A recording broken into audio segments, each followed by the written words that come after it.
Криптоэнтузиасты, ну что, приветствую вас на канале. Итак, ну что, сегодня у нас воскресенье, максимально позитивный день. У нас за окном чирикают, кукарекают птички, конечно же. Ну и нужно посмотреть, что у нас на криптоактивах. Все-таки эта неделя у нас закрывается, и она закрывается положительно для всего крипторынка, потому как мы удержали диапазон по биткоину. Что же у нас по самому биточку? У нас произошел сильнейший откуп. Мы на дневке видим то, что здесь сформировали блок, ну, можно так сказать, разворотный ордер блок. И, в принципе, снесли мы раз, два, три. Все три цели мы здесь снесли. Мы эти цели с вами рассматривали в прошлом видео. Все у нас четко отработало. Хэш-риббонс у нас сигнал удерживает. Все это очень хорошо. Нам осталось дождаться только вот этой вот здесь болтанки. И я думаю, что после данного сигнала у нас будет все-таки выход вверх по биткоину. Также видно то, что здесь биток зажимает в таком вот треугольнике. Но одно не радует, то, что у нас не очень хорошая проторгованная зона. Это под линией эпок, под диапазоном 96 тысяч долларов. Здесь у нас есть гэп, ну он небольшой. Эта зона у нас осталась не проторгованная, мало ли, может быть, мы ее будем торговать на медвежке. Посмотрим, здесь осталось, я думаю, что здесь недолго. И будет все-таки выход вверх. Выход вверх, он неизбежный для всего крипторынка, потому как если мы не будем расти по биткоину, у нас не будет той самой эйфории. Если бы мы увидели бы хороший полномасштабный такой вот альтсезон с эйфорией вот здесь вот примерно в первой половине 2025 года, первый квартал, можно так сказать, то можно было бы сказать, что все, биток поставил свой хай, бычка у нас уже состоялась, дальше только тузы дно, дальше только медвежка. Но мы этого не увидели. Да, у нас здесь альткоины немножко поросли и слились на вот этой вот всей манипуляции на рынке. Не поросли мы, даже это видно. Вот первый квартал, все ожидали то, что первый квартал очень будет положительный, но он у нас красный был. Дальше идет второй квартал, по биткоину 27%, по эфириуму 37%. Вот третий квартал, здесь уже для эфира зачастую, ну, так себе. Но если бычка, 20 год, полностью все кварталы зеленые, 21 год зеленый, 17 год все у нас зеленое, мало ли, может здесь будет еще один квартал зеленый и четвертый квартал будет зеленый. Если посмотреть на биток, у нас июнь тоже положительный, практически 1% движения. И на эфириуме у нас, ну, чуть-чуть плоховато, конечно. Вот для эфириума мы видим то, что лето зачастую приходится такое мурыжельное, коррекционное. Может быть такое, что действительно у нас по биточку нашему будет здесь движение, у нас будет продолжаться биткоин сезон, и только с августа месяца, а это август, сентябрь, октябрь, они подключат альтсезон. Госдолг у нас продолжает расти. На моей истории, когда я рассматривал данный госдолг, у нас здесь была цифра 35 триллионов долларов. Сейчас у нас уже 46, мы подбираемся к следующей планке. И, по всей видимости, они будут повышать эту планку. И, конечно же, по всей видимости, включать печатный станок. Но все ожидают включения печатного станка. А почему никто не рассматривает тот вариант, что у нас уже включен печатный станок, и мы можем это увидеть буквально на стейблкоинах. Ну, допустим, возьмем Tether и USDC, да. Еще немножко, и USDC перебьет капитализацию Solana. Вот, если мы посмотрим на капитализацию Tether, опять сегодня штампанули чуть-чуть Tether, за 7 дней продолжают печатать Tether. Смотрите, продолжают печатать Tether. На 1 миллиард долларов за неделю увеличилась капитализация Tether. За месяц, вот вроде бы мы стоим месяц, да, все так вот мурыжат они, но за месяц смотрите, как все это дело выросло. Просто капа растет беспощадно. Почему? Почему растет капитализация стейблкоинов? И все думают, что будут включать. Вот вам печатный станок, смотрите. Компания Uber тоже идет в сторону Tether. Вот вам истинный печатный станок. Он уже штампуется этот доллар. Аналогичная ситуация, давайте посмотрим на USDC. Ну, здесь у нас выходили люди с рынка, есть небольшая волатильность, за месяц туда-сюда, болтанка, за год тоже у нас это все дело штампуется. Вот. Мы пробили хай 22 года. Это просто капец. Это просто капец. И я думаю, что, конечно же, все ожидают включения печатного станка, но они могут делать такую себе уловку. Они могут тоже штамповать стейблкоины. Сейчас очень много, видно, распространяется информации, то, что не только сам USDC и USDT штампуются. Появляется очень большое количество разных стейблкоинов. И почему бы не смотреть такой вариант, что появление большое количества стейблов это и есть печатный станок.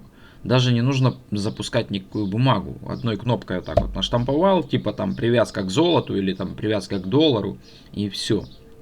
Доминация биткоина у нас продолжает быть на хаях.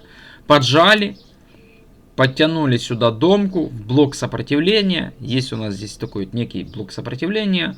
Проторговали мы уже этот имбаланс вот частично. И я думаю, что ну, все-таки нужно уже, конечно, разворачивать доминацию. Давай уже, доминация, разворачивайся, потому как, ну просто капец. Без падения доминации альт-сезона никакого у нас не будет.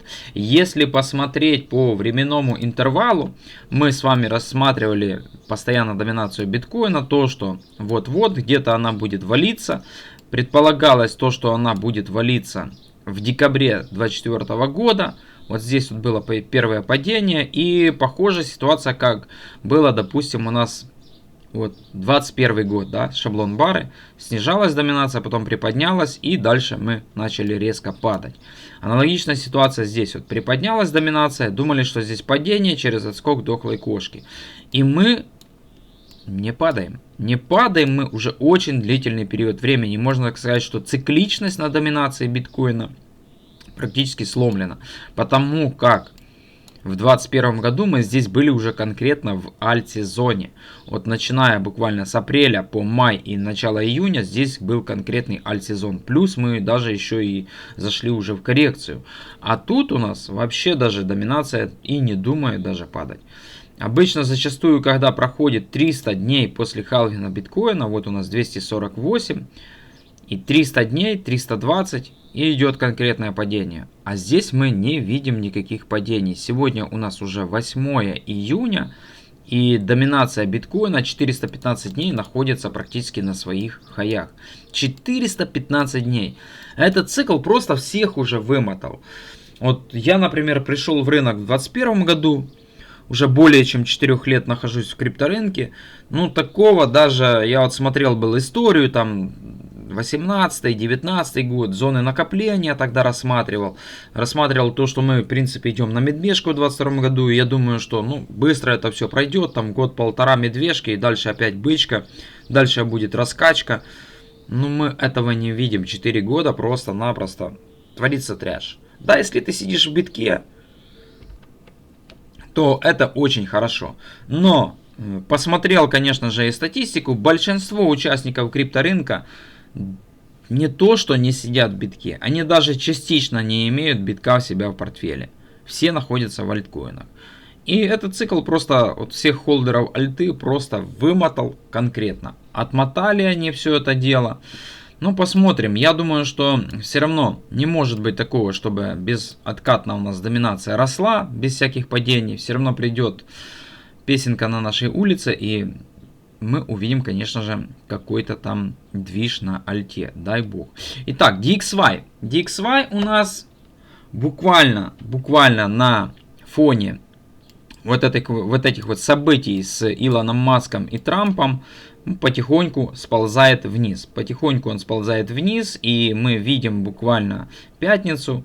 Вот у нас пятница, закрытие вроде бы как и положительно все было. Но я думаю, что понедельник у нас откроют хорошей свечой вниз какой-то. Может быть, даже и с гэпом откроется все это дело. И мы пойдем еще чуть-чуть ниже. DXY глобально, конечно же, у нас уже длительный период времени падает. И мы хотим увидеть то, чтобы у нас Отработало все это на криптовалюте. Давайте сравним опять же DXY и биток. Недельку включим. Посмотрим, что у нас здесь творится на недельке. У нас здесь хорошая такая разворотная свеча. И что у нас по DXY? Где мы примерно находимся? Если у нас даже не недельку, а даже нужно дневку, наверное, выключить, потому как на дневке намного все круче выглядит. Если мы здесь примерно... у нас 144 дня мы снижаемся, то по биткоину мы можем примерно расти 144 дня. И включаем здесь дневку. Можно было бы, конечно же, рассмотреть график с гэпами. Он вообще шикарно, конечно же, подходит под DXY, потому как там выходных нету. Давайте мы откроем график с гэпами.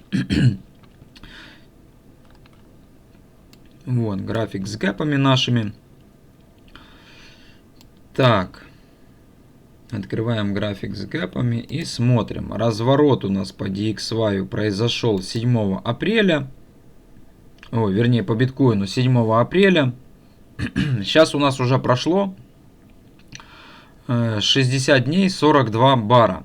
42 бара, но откидываем выходные, получается 60 дней. 60 дней, 42 бара. Где наш DXY? Где наш DXY? И здесь мы смотрим. Здесь мы смотрим. Вот наш пик был поставлен. 60 дней, 42 бара. Ну, здесь еще получается что-то 42 бара, 58 дней. И мы видим, в принципе, что у нас здесь было снижение, и теперь мурыжат. Мурыжат они, конечно же, вот здесь вот идет уже дальше боковичок. Идет боковик по DXY, и дальше потом еще волна падения. А боковик у нас здесь получается, примерно получается. Конечно же, кто-то скажет, это неправильно так делать, но на что-то нужно ориентироваться. С этого боковика мы примерно выйдем, когда у нас будет 79 дней. 79 дней мы можем выйти с боковика. Может быть такое, что здесь вот биток будет боковик на битке. Так, 79 дней у нас будет примерно 23 июня.